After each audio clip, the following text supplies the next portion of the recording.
The Tale of Mr. Jeremy Fisher by Beatrix Potter.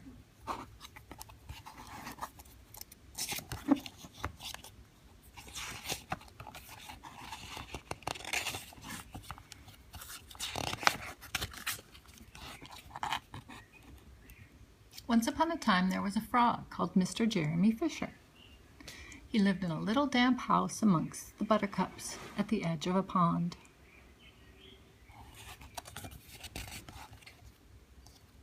The water was all slippy-sloppy in the larder and in the back passage, but Mr. Jeremy liked getting his feet wet.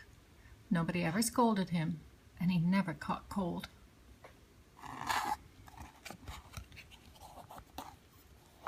He was quite pleased when he looked out and saw large drops of rain splashing in the pond. "I will get some worms and go fishing and catch a dish of minnows for my dinner," said Mr. Jeremy Fisher.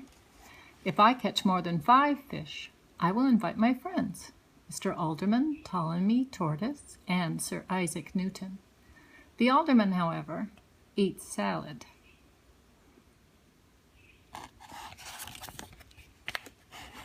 Mr. Jeremy put on a mackintosh and a pair of shiny galoshes.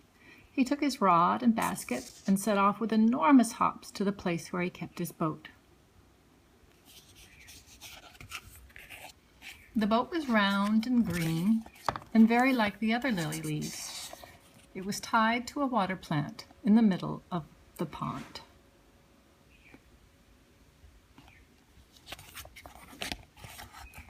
Mr. Jeremy took a reed pole and pushed the boat out into open water.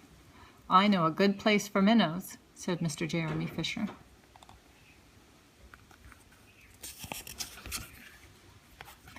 Mr. Jeremy stuck his pole into the mud and fastened his boat to it.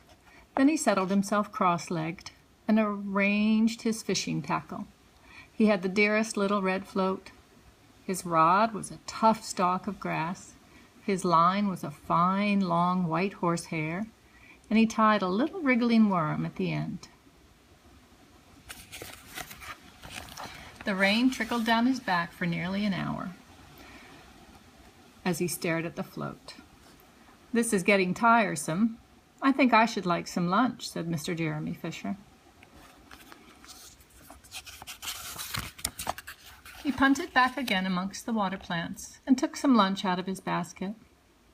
"I will eat a butterfly sandwich and wait until the shower is over," said Mr. Jeremy Fisher.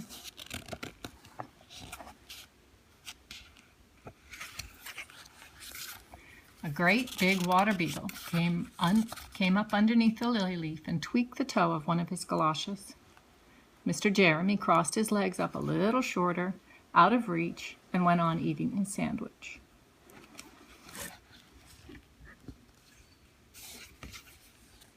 Once or twice something moved about with a rustle and a splash amongst the rushes at the side of the pond. "I trust that is not a rat," said Mr. Jeremy Fisher. "I think I had better get away from here." Mr. Jeremy shoved the boat out again a little way and dropped in the bait. There was a bite almost directly. The float gave a tremendous bobbit. "A minnow! A minnow! I have him by the nose!" cried Mr. Jeremy Fisher, jerking up his rod. But what a horrible surprise! Instead of a smooth, fat minnow, Mr. Jeremy landed little Jack Sharp the stickleback, covered with spines.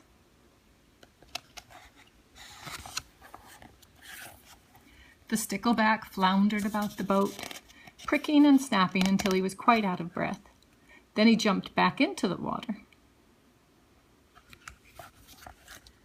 And a shoal of other little fishes put their heads out and laughed at Mr. Jeremy Fisher.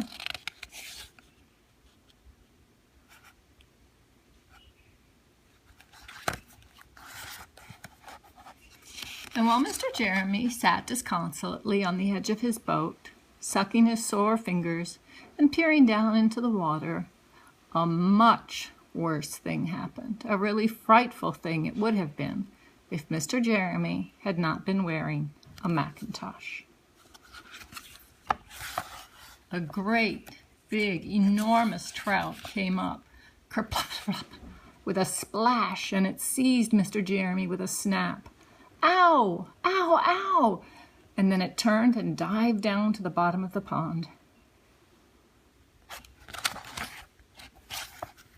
But the trout was so displeased with the taste of the Macintosh that in less than half a minute it spat him out again, and the only thing it swallowed was Mr. Jeremy's galoshes. Mr. Jeremy bounced up to the surface of the water like a cork and the bubbles out of a soda water bottle, and he swam with all his might to the edge of the pond. He scrambled onto the first bank he came to, and he hopped home across the meadow with his Macintosh all in tatters. "What a mercy that was not a pike," said Mr. Jeremy Fisher. "I have lost my rod and basket, but it does not much matter, for I am sure I should never have dared to go fishing again."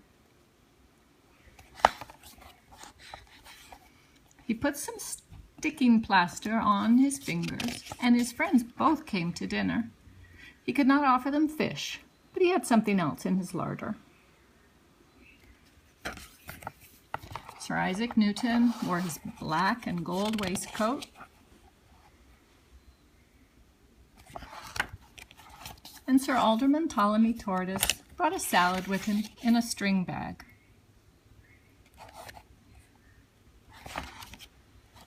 And instead of a nice dish of minnows, they had a roasted grasshopper with ladybird sauce, which frogs consider a beautiful treat, but I think it must have been nasty. The end.